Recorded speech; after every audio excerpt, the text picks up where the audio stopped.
교회 오신 여러분들 환영합니다. 네. 네, 다시 한번 우리 앞뒤 옆에 있는 분들에게 잘 오셨습니다. 환영합니다.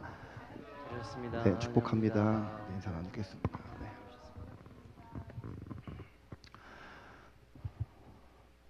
자, 사도 바울을 통해서 우리 서신서 여러 곳에서 하나님께서 교회를 거룩한 무리인 성도로 부르심을 입은 사람들의 모임이라고 정의하시고, 또 우리가 그것이 되어가라는 명령을 주셔서 우리가 성경적인 교회의 본질로 우리가 세 가지 전략을 주셨습니다. 예배 공동체, 영적 전쟁 공동체, 복음 증거 공동체, 그리고 그 중에 두 번째로 영적 전쟁 공동체로 세워져 가기 위한 설교 시리즈를 함께 나누고 있습니다. 네, 우리 첫 번째 시간에 에베소서 6장 12절 말씀을 통해서 모든 그리스도인이 지금 혈과 육이 아니라 어둠의 세력인 사탄과 그 사탄의 세력들과의 싸움 가운데 있다라는 것을 보았습니다.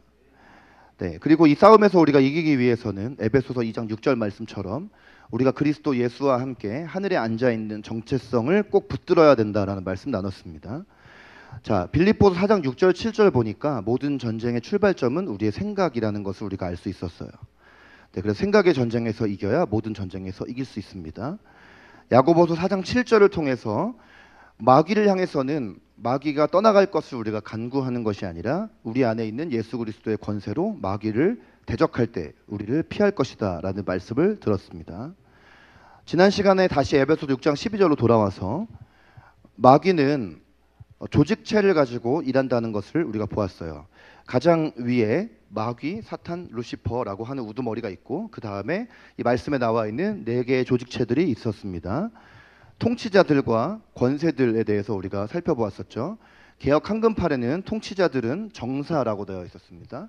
통치자들이란 우리가 그 단어에도 나와 있는 것처럼 높은 지위에 있는 사람들, 나라를 다스리고 통치하고 또 어떤 공동체라던가 하여튼 어디든지 권위를 가지고 다스리는 사람들을 통해서 역사하는 어둠의 세력들, 네, 우리가 통치자들이라고 불렀었고요. 네, 그리고 권세들이라고 하는 부분들은 이 영어 단어에 프린스와 펠러티가 합성되어져 있죠. 이게 두 가지가 지역적인 의미, 사회적인 의미가 있는 단어다라고 했죠. 그래서 이 권세들이라는 것은 어떤 한 지역의 어둠의 세력이 그 지역을 장악해서 그 지역 가운데 역사하는 어둠의 어떤 세력들의 형태, 그러니까 권세들이다라고 했었습니다. 그리고 이 모든 것들은 다 복수형으로 나와 있다 그랬어요. 그래서 우두머리인 사탄은 하나지만 그 밑에 함께 땅에 떨어져서 역사하고 있는 이 어둠의 세력들은 다 복수 형태로 굉장히 많이 우리 주변에서 역사하고 있다라는 것을 우리가 보았다는 것이죠. 자, 이제 뒷부분 말씀 더 보겠습니다. 자, 다시 한번 이 말씀 큰 소리로 읽어주시기 바랍니다. 시작. 이 지름은 혈을 상대하는 것이 아니요 통치자들과 권세들과 이 어둠의 세상 주관자들과 하늘에 있는 악의 영들을 상대함이라. 아멘. 자, 통치자들 그리고 권세들 그리고 세 번째로 어둠의 세상 주관자들이 나와 있습니다. 다시 말하지만 첫 번째, 두 번째, 세 번째, 네 번째로 나와 있는 것은 그냥 의미 없는 것이 아니라 가장 높은 지위에서 낮은 지위로 이렇게 하달식으로 내려온 거예요. 그러니까 이런 설교하면 어디 가서 이단이라고 하지 마세요. 맞는 얘기이기 때문에 제일 센 마귀가 통치자들인 거예요. 그 다음이 권세들, 세 번째, 그 다음이 어둠의 세상 주관자들인 것입니다. 자, 어둠의 세상 주관자들은 이 세 번째 영적인 세력은 마귀가 어떤 존재인지를 정확히 잘 드러내주는 그 영적인 어둠의 세력이에요. 마귀 그러면 우리가 마귀의 특징을 꼽으라면 뭐입니까? 마귀의 가장 큰 특징은 무엇이죠? 거짓말을 하는 것이죠. 성경에는 마귀를 향해서 거짓의 영이라고 하기도 하고 사탄을 거짓의 아비라고 부릅니다. 그렇다는 것은 이 마귀는 철저하게 거짓으로 가득 차 있다라는 것을 우리가 알 수 있겠죠. 그럼 이게 거짓이라는 게 무엇에 대한 거짓이냐? 어떤 것에 대한 거짓이에요? 하나님의 말씀에 대한 거짓이죠. 진리에 대한 거짓인 것이죠. 사탄은 이 어둠의 세상 주관자들을 통해서 우리에게 어떤 역할을 하냐면 거짓말을 하고 미혹하는 영으로 우리 가운데 역사를 합니다. 근데 어떤 식으로 이런 것들을 우리 주변에서 역사하냐면 복음 그대로 말씀 가운데 진리 그대로 우리에게 이렇게 나타내고 또 우리가 그것을 선포해야 하는데 그것이 있는 그대로 선포되어지지 못하게 하는 것이에요. 복음 안에 거짓을 끼워 넣는 역할을 하는 거예요. 진리 안에 거짓을 끼워 넣는 역할을 하는 것이에요. 진리를 거짓으로 바꿔서 진리 안에다 거짓을 집어넣고 그것을 진리라고 말하는 것이에요. 성경 말씀은 이 어둠의 세상 주관자들에 대한 여러 가지 형태로 말씀의 표현이 있는데 고린도서 4장 4절에 보니까 이 세상의 신이 그랬는데 여러분 세상의 신, 세상에 존재하는 타종교의 수많은 신들을 말하는 것이 아니고요. 마귀를 말하는 것이에요. 귀신의 세력을 말하는 것이에요. 근데 이 귀신의 세력이 믿지 아니하는 자들의 마음을 혼미하게 하여 그리스도의 영광의 복음의 광채가 비치지 못하게 했다라고 했어요. 믿지 않는 사람들, 복음을 받아들이고 그리스도인이 되지 못하게 만든다는 거죠. 그러니까 여러분 생각해 보세요. 우리가 누군가한테 복음을 전한다는 건 반드시 영적 전쟁의 산고를 통과해야지만 되는 것이에요. 왜냐하면요, 믿지 않는 사람은 우리가 물론 그를 사랑해야겠지만, 왜냐하면 그도 하나님께서 창조하신 존재니까. 그러나 믿지 않는 자는 지금 이 세상 신인 사탄의 다스리심이란다. 이 아침에 네, 뭐가 이상한지 못 느껴지셨으면 넘어가시고요. 이 사탄의 다스림 안에 완전히 사탄의 통치 아래 있는 사람들이거든요. 그러면 이 마음 안에 이 사탄이 어떤 역할을 하냐면 계속 전도나 예배나 주변에서 진리가 선포되는 것들을 통해서 이 사람 가운데 계속 진리의 빛이 막 비추는 거예요. 그리스도의 영광의 복음의 광채가 막 비춰도요, 그 빛이 완전히 그 사람 마음 가운데 임하기까지 그 마음에 어마어마한 혼미한 마음이 있는 거예요. 복음을 듣지만 자꾸 복음을 이렇게 꽈서 비틀어서 생각을 하고, 성경을 지식적으로 잘 안다고 예수 믿는 것이 아니에요. 신학 박사학위를 받았다고 해서 그 사람이 예수님을 자기의 구원자를 믿는 것이 아니에요. 여러분, 수년 전부터 우리 매스컴에 자주 나오는 도올 김용옥이라는 분이 있잖아요. 그분이 TV에 나와서 주장한 것은 크게 이것이에요. 구약 성경을 믿지 말아라. 구약 폐기론. 아니, 하나님이 사랑의 하나님인데 어떻게 구약 성경에 사랑으로 다스리신 하나님이 아닌 전쟁의 신이고 분노와 증오의 신의 하나님을 우리가 어떻게 믿을 수 있냐. 구약 성경 읽으면 안 된다. 두 번째, 성경에 나와 있는 마태, 마가, 누가, 복음이 전부가 아니라 이 정경인 복음서 말고도 수많은 외경, 위경과 같은 지금도 발견되고 있는 여러 가지 도마복음, 무슨 또 유다복음 이런 것들이 있는데 거기에 보면은 예수님이 말했다고 말하는 많은 어록들 이런 것들이 있는데 그런 것들도 같이 봐야 된다. 이것이 그분의 두 가지 주장이에요. 근데 그분이 박사 학위만 4개예요. 그리고 그 중에 학위 하나는 신학이에요. 그런데 그렇게 학위가 많고 신학을 많이 공부하고 성경 지식이 뛰어났다고 해서 여러분 그분이 예수 믿고 구원 받았을까요? 그 마음 가운데 어마어마하게 혼미케 하는 영이 임한 거예요. 그리고 그걸 듣고 많은 사람들이 평상시에 복음의 진리를 정확하고 제대로 알지 못하고 이해하지 못했던 사람들이 거기에 열광하는 거예요. 세월이 지나면 또 다른 사람이 또 나타나가지고 또 어떤 새로운 주장을 하겠죠? 무슨 다빈치 코드 막 이런 영화가 나와가지고 또 혼미케 하겠죠? 그건 다 혼미하게 하는 영인 것이, 혼미케 하는 것들인 거예요. 그러니까 이 여러분 어둠의 세상 주관자들은 거짓의 영으로서 우리가 복음을 제대로 받아들이지 못하게 하는 역할을 하는 것이에요. 디모데전서 4장 1절 말씀에도 마지막 때에 어떤 사람들이 믿음에서 떠나서 미혹하는 영과 귀신의 가르침을 따를 것이다. 이 말씀은 굉장히 무서운 말씀이죠. 왜냐하면 믿는 자들이 이미 교회 다니고 신앙생활 하던 자들도 미혹하는 영에 의해서 귀신의 가르침 따를 수 있다는 가능성을 얘기하고 있어요. 이렇게 우리가 멀쩡히 같이 교회에서 신앙생활 하던 사람도 어느 날 갑자기 누가 미혹해가지고 거짓말에 완전히 속아 넘어가서 심하게는 이단에도 빠질 수 있고 불건전한 어떤 신앙 형태로 나아갈 수도 있고, 이런 역할들을 하는 것, 거짓의 영으로 역할하는 것이 이게 어둠의 세상 주관자들이다라는 거예요. 거짓된 종교, 거짓된 철학, 거짓된 이념, 사상, 이런 걸 통해서 계속해서 미혹하고 거짓말하고 복음을 듣지 못하게 하고 복음을 아는 사람들도 또 마음 가운데 혼미하게 하는 역할을 하고, 결국은 왜 사탄이 이런 일을 할까?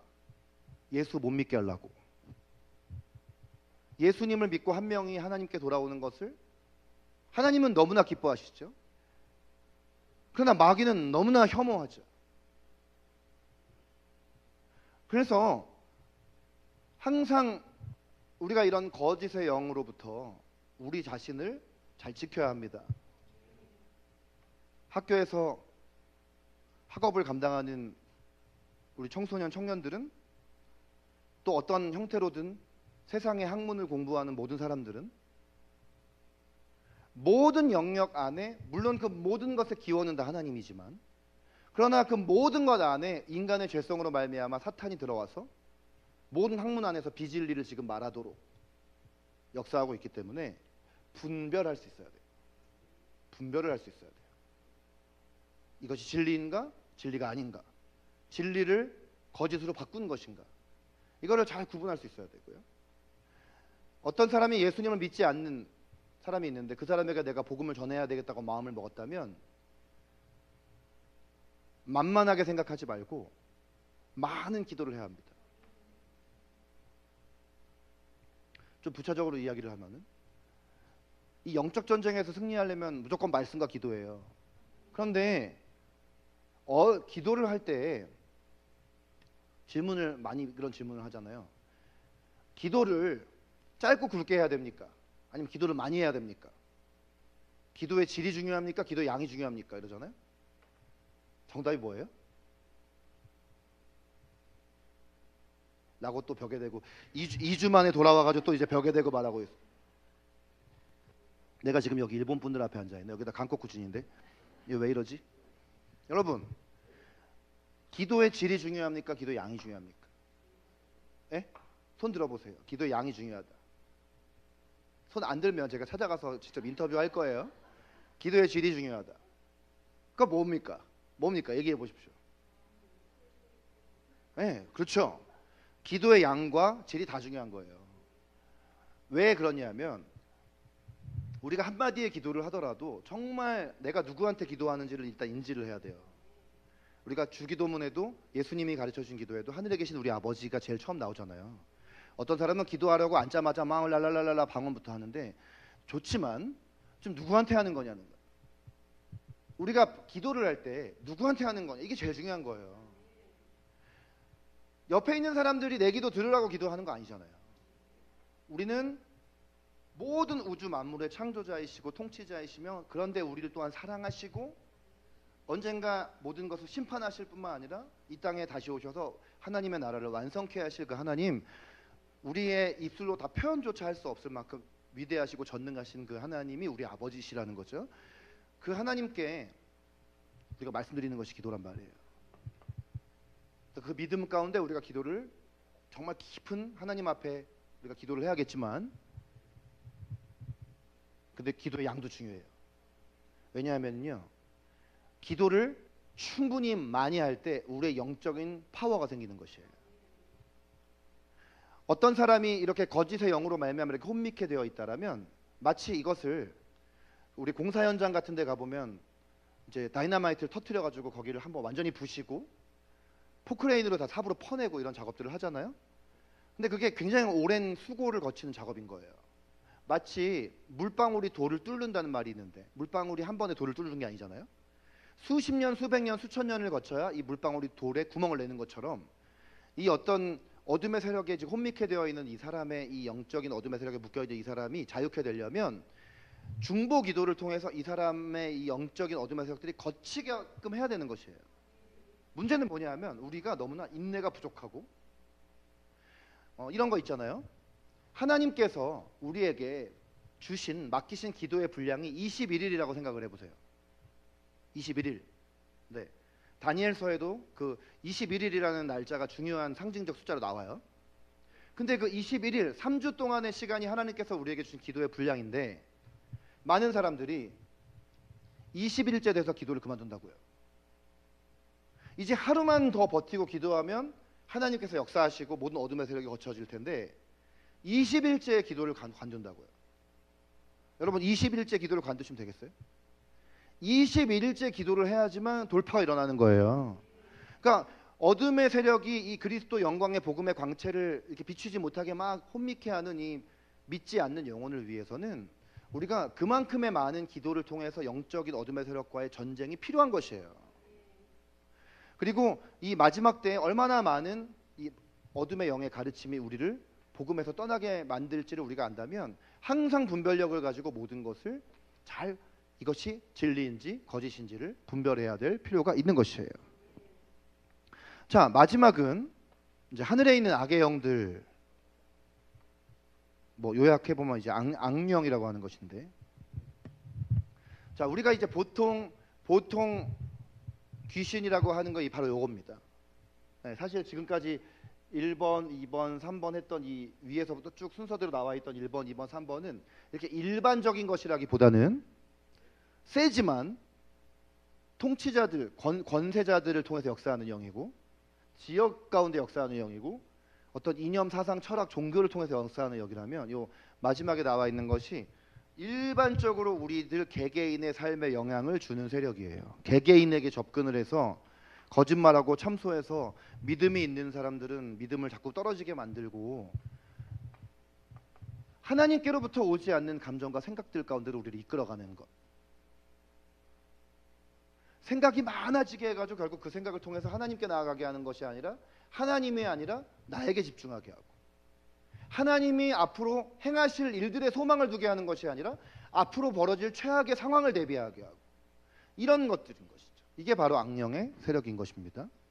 그리고 우리가 육신의 어떤 질병들이 참 우리의 기도 제목이잖아요. 우리가 건강하세요? 여러분? 건강하십니까? 겐키 데스까? 네.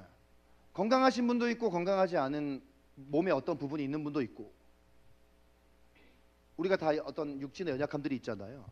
그런데 모든 병이 다 귀신에게서부터 온 것인가요? 사실 그렇진 않아요. 그런데 어떤 병은 분명히 귀신이 주는 것입니다. 성경에도 그렇게 나와 있어요. 어떤 병에 대해서는 그것은 귀신이 주는 것이에요. 그러면 그런 귀신이 주는 병을 병원에 가서 아무리 진단을 받고 치료를 받아봤자 낫지를 않는 거예요. 진단이 나오지도 않아요. 심지어. 얼마 전에도 우리가 이렇게 그룹 모임 하다가 그런 주제가 대화로 나온 적이 있는데 아프면 즉각적인 우리의 반응이 약 먹어야 돼, 병원 가야 돼. 그렇다면 우리가 과연 크리스찬일까요? 이거는 병뿐만이 아닙니다. 우리의 삶에 어려운 상황과 환경들이 찾아올 때 어떤 어려운 상황과 환경이 찾아오면 얼른 내가 의지하는 친구한테 전화가 와서 야야야야 이거 어떻게 해야 돼? 이러면 이게 크리스찬의 삶일까요? 세상 사람들도 그렇게는 하잖아요. 근데 우리는 사람이나 환경을 의지하는 자들이 아니잖아요. 병원의 의사나 약국의 약사도 다 하나님께서 만드신 직업이고 그들을 통해 하시는 일이 있지만 가장 위대한 의사이고 약사는 하나님이시잖아요. 그러면 병이 찾아오면 먼저 해야 할 것은 주님께 기도하는 것입니다. 그리고 나서 병원도 가고 약도 먹는 것이에요.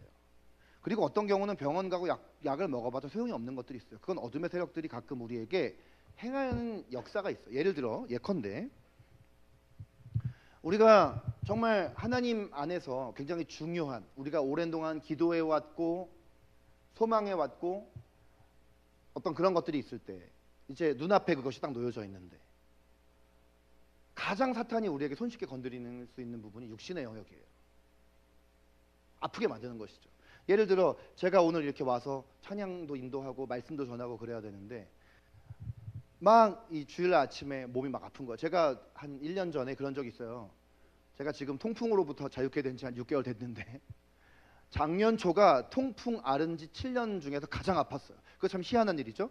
가장 아팠는데 가장 치유가 일어났어. 작년에 아침에 딱 이렇게 새벽에 4시 5시쯤에 이렇게 막 깼는데 진짜 여기 오른쪽 발등에 누가 못을 갖고 와가지고 막 예수님 발에다 못 박듯이 쑤시는 거, 못으로 막 다 그거 그냥 박는 게 아니라 막 쑤시는 느낌이 드는 거예요. 잠을 잘 수도 없는 거예요. 병원에 아침에 일요일 날 문 열지도 않잖아요. 근데 문 여는 병원 딱 한 군데밖에 없어요. 갔더니 아침 8시에 병원 갔더니만 줄을 2바퀴 서 있어. 교회를 지금 와야 되는데 밤은 샜고. 거기 그 줄을 서가지고 겨우겨우 주사 맞고 약 먹고 진짜 다리를 이렇게 들어가지고 택시를 타는데도 이렇게 발을 못 집어넣어가지고 발을 이렇게 들어가지고 택시 타는 데만 2분 3분 걸려요. 그러니까 이런 일들을 저는 살면서 너무 많이 겪다 보니까 아프면 일단 병원 가는 게 1차적인 순위가 되지 않은 지가 오래됐어요. 이것이 이런 사역을 앞둘 때뿐만 아니라 선교를 가거나 이러면은 이런 일들은 더 많이 일어나요. 우리의 삶 가운데 꼭 사역이나 선교가 아니더라도 정말 하나님 안에서 여러분이 어떤 중요한 일을 앞두고 있을 때 여러분의 몸으로 공격이 올 수 있는 가능성이 있다는 것을 여러분이 알고 계셔야 돼요. 악령이 하는 일이에요. 왜냐하면 병에 걸리면 일단 마음 가운데 여러 가지 우리 감정의 변화가 일어나죠. 병이 나면 화가 날 수도 있고 슬플 수도 있고 우울할 수도 있고 갑자기 그리스도 예수와 함께 하늘에 앉아 있는데 갑자기 나를 막 자기 연민에 빠져가지고 세상에서 나는 가장 불쌍한 사람이야. 옆에 있는 사람 보고 한번 얘기해줘. 당신은 옆에 있는 사람, 당신은 세상에서 가장 행복한 사람입니다. 네, 아멘, 아멘, 아멘 크게 하셔야 돼요. 왜 가장 행복한 사람입니까? 하나님께서 자기 아들을 주고 우리를 바꾸신 존재들이기 때문에 그래요. 여러분을 어떻게 돈의 가치로 매길 수 있겠어요? 예수님과 바꿨는데. 자존감이 낮은 것은 교만입니다.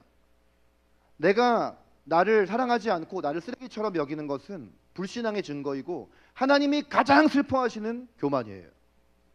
막 나를 앞에서 막 내세우고 나대는 이런 교만보다 하나님은 나를 사랑하지 않는 교만을 더 싫어하시고 더 슬퍼하세요. 아니 내가 너를 사랑해서 내 아들을 보냈는데 왜 너는 너를 불쌍하게 생각을 하느냐. 너의 겉모습이 어떠하든 네가 지금 통장에 얼마가 있든 너의 스펙이 어떠하든 난 너를 사랑한다. 너 한 명이 지구상에 있는 유일한 인간이었다 할지라도 나는 너를 위해서 내 아들을 이 땅에 보냈을 거야. 그것이 주님의 메시지인 것이죠. 악령이 우리에게 와서 역사하지 못하게 하려면 우리 안에 이 정체성이 분명히 서 있어야 하는 것이에요. 사람들이 와서 우리에게 뭐라고 하든 상황과 환경이 우리에게 어떻게 일을 하던 간에 우리는 이 정체성 위에 분명하게 서 있어야 하는 것이에요. 병을 갖게 할 뿐만 아니라 어떨 때는 유혹을 하고 우리가 죄에 넘어지게끔. 왜냐하면 우리가 죄에 넘어지면 정죄감에 빠진다는 걸 우리가 사탄이 잘 알기 때문에. 우리가 신앙생활을 잘 하다가도 어떤 죄에 이렇게 넘어져 버리면 갑자기 우리 안에 막 정죄감이 생기면서 내가 이러면서도 내가 그리스도인이야? 이러면서도 내가 하나님의 일을 할 수 있는 그릇이야? 이런 생각을 막 하게 하는 것이죠. 우리 옆에 있는 분에게 지금 세상에서 가장 행복한 사람이라고 선포했는데 다음에 옆에 있는 사람이 와가지고 지금처럼 이렇게 헛소리를 하면 네, 같은 동성이라면 이렇게 등대기를 한 대 때리십시오. 예수의 이름으로. 네, 정신을 차려야 하는 것이에요. 네, 우리 유나가 갑자기 아빠를 때렸어요 지금. 네, 가끔 친한 사람끼리는 이렇게 물리적 충격을 좀 가해야 돼. 정신을 못 차리거든. 헛소리 하는 거예요, 여러분. 그거는.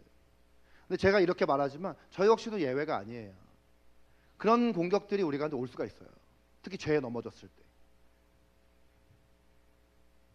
여러분, 이 사탄은 우리에게 세 가지 영역에서 일을 하기 시작을 합니다.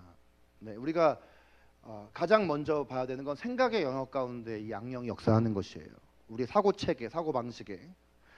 자, 고린도후서 10장 4절 5절에 보니까 4절 하반절에서 5절 빨간 글씨 부분만 한번 읽어봐 주실래요? 시작.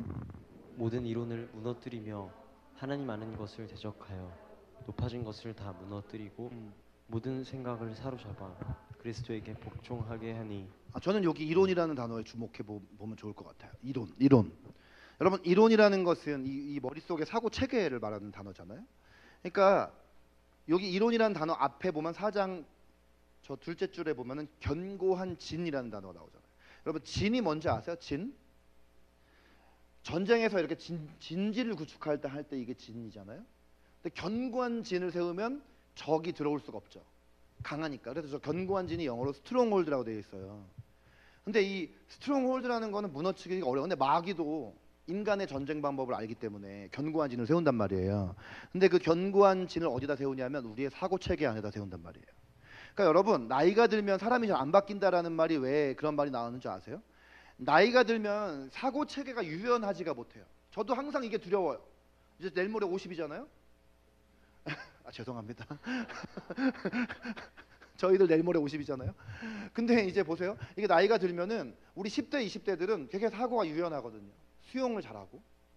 근데 이제 나이가 40대, 50대, 60대, 70대 이렇게 점점 나이가 들면 이 사고 체계가 안 바뀌니까 삶이 바뀌려면 사고 체계가 바뀌어야 되는데 사고 체계가 안 바뀌고 이게 견고한 진으로 머릿속에 딱 박혀 있으면은 바뀌지가 않는 거예요. 여러분 이번 주에 국가적으로 되게 큰일이 있었잖아요. 이건 좋은 일도 나쁜 일도 아니고 뭐 어떤 일인지 우리는 몰라요. 근데 나는 이제 이 일에 대해서 뭐가 가장 문제가 생각해요. 제가 지난번 설교 때도 얘기를 했지만 내가 어떤 것을 지지하고 어떤 것을 반대하느냐에 따라서 사람들을 천국 보내고 지옥 보내는 거. 그리고 나와 다른 생각을 가지고 있는 사람들하고 관계 끊는 거. 이게 지금 나라 가운데 굉장히 분열과 갈등을 일으키고 교회도 막 깨지는 거. 제가 어떤 목사만 들었는데 서울에 저기 명동에 가면 우리나라 굉장히 유명한 오래된 교회 있어요. 근데 그 교회는 평양신학교 출신 이북 목회자들이 와서 개척하신 교회예요. 그러니까 나이가 많으신 분들은 어마어마하게 공산주의를 미워하고 북한에 대해서 어마어마하게 대적하는 그런 마음들이 있단 말이죠. 근데 사실 공산주의는 기독교 같이 갈 수 없어요. 그건 분명한 것이에요. 그리고 북한의 김일성 체제는 그냥 하나의 그것이 정치가 아니라 그건 종교입니다. 여러분이 인터넷 좀만 검색해 보셔도 세계 종교 순위 이런 거 보면은 주체 사상이라는 게 1위로 나온다는 걸 잘 쉽게 보실 수 있을 거예요. 그런데 거기에 젊은 신세대들도 있을 거 아니에요. 이들이 이번에 이 탄핵 문제 때문에 분열이 일어나가지고 청년들이 그 어른 세대들이 막 교회 안에서 막 그 태극기 부대 활동을 하고 교회 안에서까지도 와가지고 막 이 교회 안에 들어와가지고 막 그 청년부 예배 찾아가가지고 막 걔네들한테 가가지고 막 니네가 여기 태극기 부대 집회 안 나오면 니네가 그러고도 신앙 있냐 막 이런 게 일어나가지고 거기 있는 청년부들의 90%가 교회를 떠났다는 거예요. 어떤 정치 체제에 대해서 내가 개인적으로 지지를 하건 지지를 안 하건 우리가 예수님의 12제자만 봐도 정치 성향이라는 게 그렇게 우리가 신앙생활하는데 중요하지 않다는 걸 알 수 있어요. 예수님의 제자 중에도 좌파도 있고 우파도 있어요. 과거에. 근데 교회 내에 와가지고 좌파와 우파가 서로 정치 지지를 누구를 하는 거냐에 따라서 교회 안에서 그것 때문에 서로 관계를 끊고 내가 하나님의 권한으로 막 그 사람을 천국 보내고 지옥 보내고 막 쌍욕을 막 난무하고 요즘 SNS에 보면은 목사님들도 욕 잘하시더라고요. 와우, 목사님들도 이렇게 욕을 잘하는구나. 나와 다른 생각 갖고 있다고. 여러분 이런 것들이 왜 우리 안에 이런 문제들이 생겼는가? 결국 우리 사고 체계의 문제예요. 사고 체계의 문제예요. 여러분 지금은 뭐 우리가 막 파티를 열어야 될 때도 아니고 엄청 슬퍼해야 될 때도 아니고 기도해야 될 때입니다. 이거 어떻게 될지 몰라요. 나는 또 이걸 때문에 막 파티를 일으키고 막 축제를 하고 이런 것도 이해가 안 되고 막 이것 때문에 막 또 막 뭐 무슨 뭐 우리나라가 막 이제 완전히 공산화가 될 것이고 막 이런 사람들도 난 문제라고 생각을 합니다. 지금은 교회가 기도를 해야 될 때예요. 정치 지도자에게는 소망이 없습니다. 교회가 소망이 되어야 하는 것이에요. 기도하는 사람들이 나라를 사랑하는 마음으로 긍휼의 마음으로 기도를 해야지만 나라가 바로 서는 거지 어떤 체제를 통해서 한 나라가 제대로 서는 것이 아니라는 것이에요. 많은 기도를 해야 하는 것입니다. 우리의 사고 체계 가운데 하나님께서 역사하셔야 돼요. 우리의 생각에 하나님보다 높아져 있는 모든 이론들이 깨어져야 하는 것이에요. 그리고 제가 참고로 말하지만 우리 교회 분들끼리 뭐 여기서 뭐 특정 유튜브를 공유하고 이런 거 안 하시죠? 내가 다윗 세대 부모기도회에서 어떤 어머니가 막 이런 거 돌린다는 얘기가 제가 귀에 들어와가지고 깜짝 놀랐는데, 우리 교회 뭐 이렇게 많은 인원도 아니지만 여기서 막 서로 막 유튜브 보내면서 나 이거 유튜브 보라고 막 또 이런 거 하지 마십시오. 저도 이 설교단에서 누구 찍어라 봐라 이런 거 얘기 절대 안 합니다. 6월 달에 대통령 선거 다시 할 거 아니에요? 저 아무 말도 안 할 거예요. 아무 얘기도 안 할 거예요. 여기서. 저한테 물어보지도 마세요.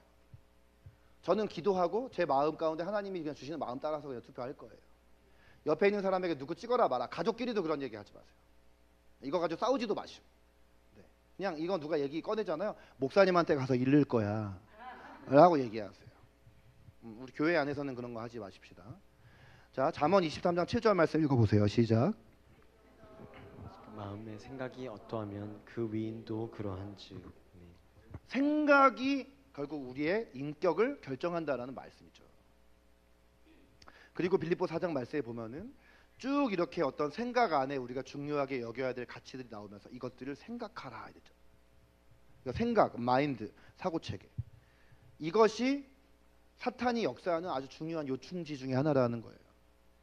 생각을 잘 관리해야 되는 것입니다.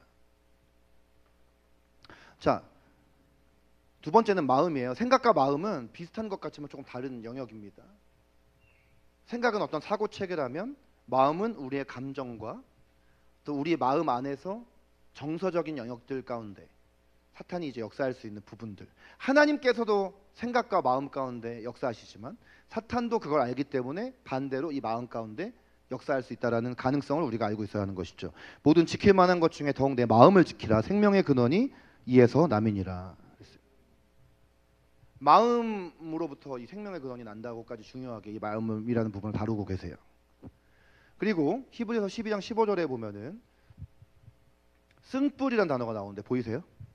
쓴뿔이라는 단어가 나옵니다. 근데 이 쓴뿔이라는 단어가 그 다음 구절에 보면은 쓴뿌리가 나면 나도 괴롭지만 많은 사람이 이로 말미암아 더럽혀진다라고 되어 있어요. 근데 이제 쓴뿌리라는 단어가 여러 가지에 적용되어지는 그런 표현이거든요. 근데 이 쓴뿌리라는 단어를 우리 마음에 적용했을 때 이 쓴뿌리라는 거는 뭐냐면 우리의 이 마음 안에 어떤 이렇게 방치되어져 있는 어떤 상처나 말 그대로 쓴 거 좋아요? 좋아하세요? 쓴 거 좋아해요? 쓰다라는 거는 이제 우리 마음 가운데서 이렇게 아리는 거잖아요. 이렇게 마치 우리가 이렇게 물리적으로 보면은 이렇게 유리 파편 같은 게 이렇게 살에 여기 딱 닿았다고 생각을 해보세요. 근데 이게 마음에 있다고 생각을 해보세요. 이게 심장에 있다고 생각을 해보세요. 그럼 우리도 아프지만 이 마음 안에 쓴뿌리가 있으면 그 사람이 말하거나 행동할 때 이 쓴뿌리로 하여금 다른 사람에게 나쁜 말이 나가고 나쁜 행동이 나갑니다. 그 다른 사람까지도 괴롭히는 것이죠. 그러니까 우리가 이 정서, 마음의 영역을 잘 지켜야 합니다. 우리가 우리의 마음이 지금 어떤 정서를 느끼고 있고 어떤 감정 가운데 있는지를 잘 인지할 수가 있어야 돼요. 내가 지금 어떤 감정에 있는지를 모르면 내가 상처받았는데도 상처받았다는 것도 인지를 못하면 이 상처가 쓴뿌리가 되어서 나중에 다른 사람들을 괴로움을 줄 수 있는 역할을 한다는 것이에요. 그러니까 여러분이 여러분 자신을 잘 알아야 되는데 우리가 말씀과 기도 가운데 나아갔을 때 우리를 있는 모습 그대로 하나님 앞에 이렇게 잘 드러내면 주님의 빛 가운데 나를 잘 직면할 수 있도록 주님이 역사해 주십니다. 그러니까 나를 잘 알아야 하는 것이죠. 내 정서, 내 마음의 상태가 지금 어떠한가. 내 마음의 쓴뿌리가 자리 잡지 않도록 주님 앞에 우리의 상처들을 계속해서 내어드리면서 주님의 빛으로 우리의 상처를 치유받고 우리의 정서 안에 이 쓴뿌리가 자리 잡지 않도록 계속해서 이런 작업들을 해야 되는데 우리 크리스천들의 문제는 너무 이타적이고 봉사 정신이 투철하다 보니까 자신을 잘 돌아보지 않으려고 한다는 거예요. 누군가가 나에게 어떤 상처 주는 말을 할 때 무조건 네 하면서 웃으면서 참는 게 좋은 크리스천이라고 여러분 교육받으셨을 거예요. 그렇지 않아요. 누군가가 어떤 내 선을 넘어 들어오거나 나를 아프게 만들었을 때는 그런 부분들에 대해서 표현도 할 수 있어야 돼요. 그래야 진짜 패밀리인 거예요.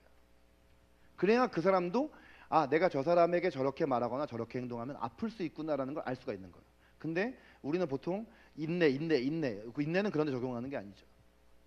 인내라는 걸 너무 잘못 적용하다 보니까 우리의 마음이 완전히 다 어그러지고 이 마음 안에 막 상처 투성이가 돼서 이 악령이 들어와 가지고 이 안에서 막 역사하게끔 우리의 마음밭을 만들어 버리는 거예요.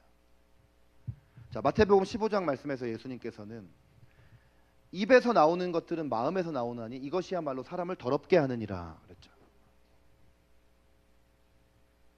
우리 마음 가운데 어떤 더러운 마음, 지저분한 마음이 되지 않도록 우리의 마음을 잘 지킬 필요가 있고, 사탄이 우리 마음 가운데 와서 우리의 마음 안에 쓴뿌리를 형성시켜서 다른 사람에게까지 상처를 입히도록 하지 않도록 우리가 우리의 마음을 잘 지켜야 한다라는 것입니다. 마지막은 입술의 부분이에요. 언어의 영역. 자, 이 성경 말씀도 다 읽어보면 참 좋은데 우리 잠언 18장 21절 말씀부터 읽겠습니다. 시작. 죽고 사는 것이 혀의 힘에 달렸나니 혀를 쓰기 좋아하는 자는 혀의 열매를 먹으리. 혀는 말이죠, 그렇죠? 네, 말에는 힘이 있다. 말에는 권세가 있다.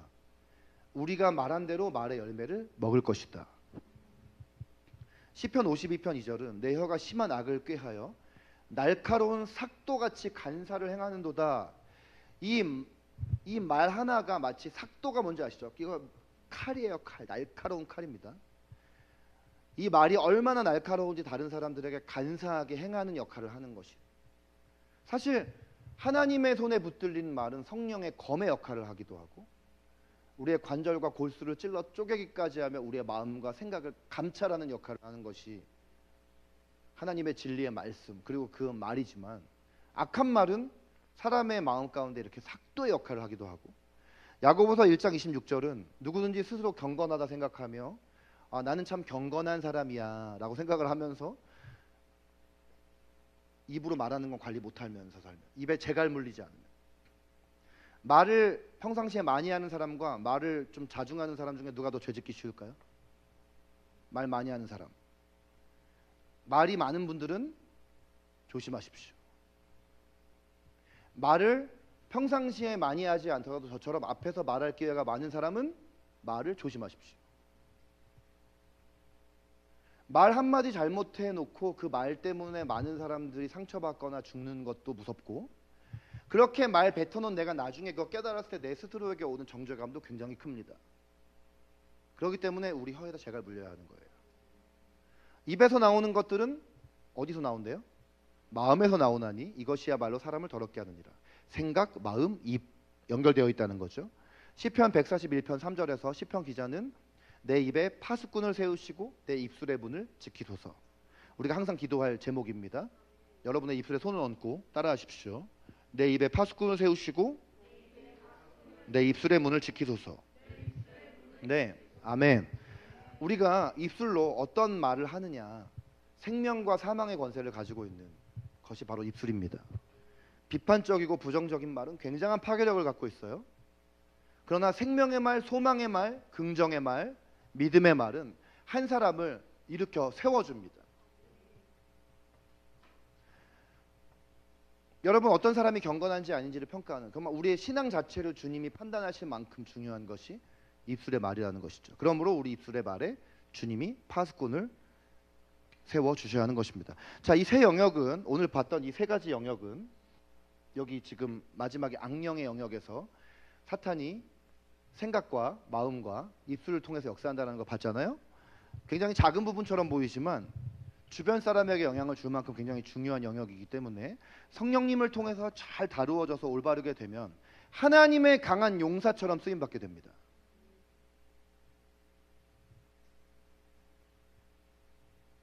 네, 아멘을 여기 딱 3분 하셨어요. 설교를 아무리 듣고 좋은 얘기다라고 하고 여기에 참여하지 않으면 오늘 밤이 되면 여러분 무슨 설교 들었나 다 잊어버리실 거예요. 이것을 잘, 이 마음과 생각과 입술을 우리가 주님 손에 붙들림 받아져서 잘 다스림 받으면요, 하나님의 강한 용사로 쓰임을 받게 된다는 것입니다. 그러려면 성령님 안에서 이 영역을 잘 훈련 받으셔야 돼요. 훈련이라는 것은 잘 안 되는 것을 되도록 만드는 것이에요. 평상시 없던 습관을 새롭게 세우는 것이에요. 하나님의 역사하심과 우리 인간의 실천, 어떤 게 더 중요할까? 둘 다 중요하다는 거예요. 하나님은 물론 우리 가운데 역사하십니다. 그러나 우리의 동의와 우리의 행함을 통해서 역사하세요. 우리가 아무리 기도해도 하나님 저의 마음을 지켜주시고 생각을 지켜주시고 우리 입술을 지켜주십시오. 아무리 기도를 해도 내가 그 기도한 대로 한 발짝을 걸음을 떼서 행할 때 주님 일하시는 거예요. 여러분 생각해 보십시오. 모세와 이스라엘 백성이 이제 이집트를 빠져나와서 저 홍해를 향해서 나아갑니다. 물론 홍해라는 것은 어마어마한 거대한 파도가 일어나는 바닷가예요. 그런데 아무리 하나님께서 이스라엘 백성들을 위해서 홍해를 가르실 것을 머리로 믿어도 그들이 자기 각자 집에 이렇게 숨어가지고 저기 저 홍해가 갈라지고 나면 나갈래요 이러고 있으면 홍해 갈라졌겠습니까? 네? 이렇게 숨어 있으면 홍해가 갈라질 것을 하나님께서 홍해를 가르실 것을 믿는다면 홍해로 나가야죠. 그리고 홍해가 있는 그 바닷가를 발로 밟아야죠. 믿음의 행동이 하나님께서 역사하시게 하는 통로의 역할을 하는 것입니다. 아무리 하나님께서 하실 일들에 대해서 머리로 믿어도 행하지 않는다면 주님은 일하시지 않습니다. 마귀가 역사할 뿐이에요. 많은 사람들이 삶에서 두려움과 싸웁니다. 우리 삶의 가장 강력한 정서 중에 하나가 두려움이 있잖아요. 두려움을 이기려면 물론 첫째는 주님께 그 두려움을 맡기는 것입니다. 그리고 두려움의 영을 대적하는 것이에요. 그런데 그 다음은 뭐냐면 두려운 상황에 나를 내던지는 것입니다.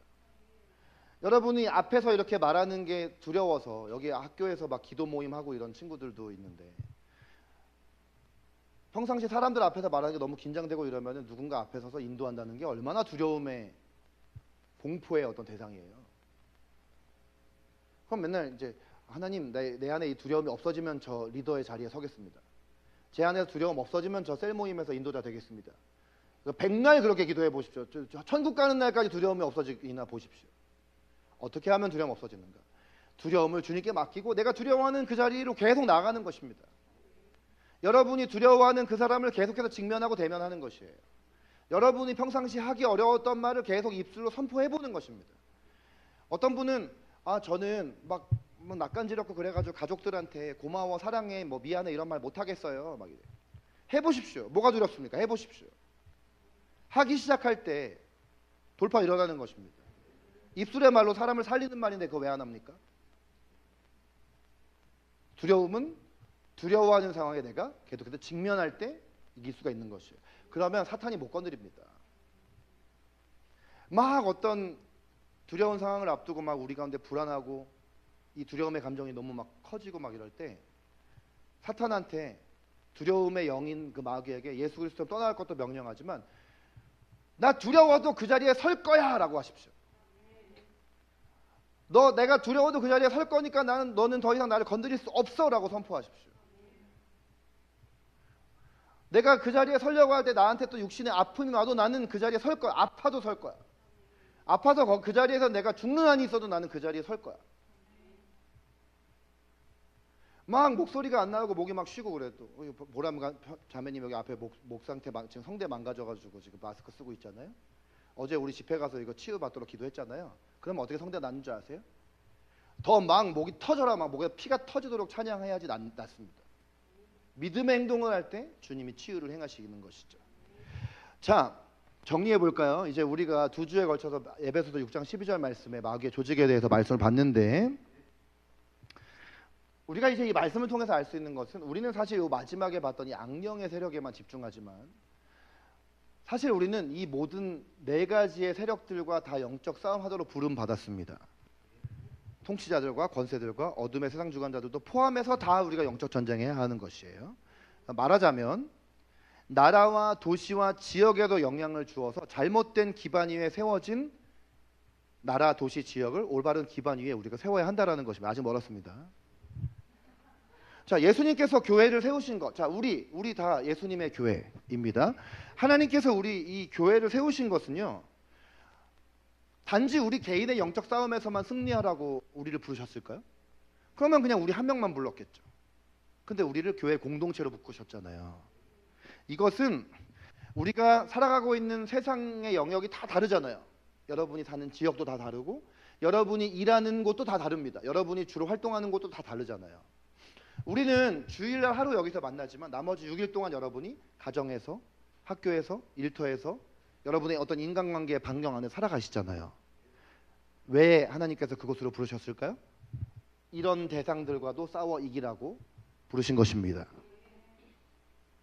개인적 차원을 넘어서서 여러분이 서 있는 그곳에서 영적인 권세를 행하라는 것이에요. 자, 여러분, 우리 교회는 영적 전쟁 가운데 수비의 역할을 하는 사람들일까요? 공격의 역할을 하는 사람들일까요? 많은 사람들이 우리 그리스도인이나 우리 교회가 수비의 역할을 하는 사람이라고 생각합니다. 마귀가 막 공격해 올 때 그 마귀의 공격을 안 받도록 이렇게 자기를 방어하는 것이 교회라고 생각을 해요. 맞습니까? 이건 너무나 잘못된 정체성이죠. 아무리 이렇게 마귀가 이런 위계를 가지고 우리를 위협하고 공격을 해온다 할지라도 교회는 공격하는 것이 교회의 사명입니다. 사탄의 왕국이 항상 두려움에 떨게 만드는 것이 교회여야 돼요. 오늘날의 교회가 수비의 역할만 하기 때문에 더 이상 교회로서 사명을 감당을 못하는 겁니다. 왜 지금 이 원주 땅에 이렇게 많은 이단 사이비의 세력들의 판을 치게 만드는 이런 밭이 되게 만들었을까? 이거 교회의 문제입니다. 교회들이 다 각자 자기 교회에만 묶여가지고 교회 안에서도 그냥 교회 유지, 현상 유지 거기에만 묶여서 다 같이 힘을 모아서 이 땅 가운데 역사하는 어둠의 세상 주관자들에 대해서 연합 전쟁을 펼치지를 못하는 것이. 이 땅 안에 수많은 어떤 우상 숭배의 세력들이 들어오고 이 땅 안에 어떤 음란하고 폭력적이고 하나님께로부터 오지 않은 어둠의 문화가 이 안에 막 이렇게 잠식할 때 교회가 침묵하고 자기 교회 안에만 묶여 있는. 그리고 교회 안에서 영적 전쟁에 대해서 가르치지 아니하고 수비하는 법만 계속 가르치는 거예요. 조심하면 돼, 조심하면 돼.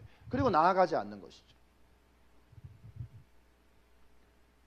오래된 견고한 진을 파하고 예수 그리스도의 깃발을 이 땅 가운데 꽂는 것이 교회의 사명입니다. 자, 열왕기하 6장 15절에서 17절 보십시오. 자, 여기 엘리사 선지자와 그 엘리사의 사환의 역할을 하는 사람 두 명이 나옵니다. 하나님의 사람의 사환이 일찍 일어나 나가보니 군사와 말과 병거가 성읍을 에워쌌는지라. 적들의 군대가 어마어마하게 큰 것, 이거는 눈에 보이는 현실이에요. 엘리사의 종은 정확하게 현실을 봤어요. 그러면서 엘리사에게 와서 뭐라고 전달을 하느냐? 아, 내 주여, 우리가 어찌하리까? 지금 이렇게 많은 군사와 말과 병거가 우리를 에워쌌는데 이거 큰일 났습니다.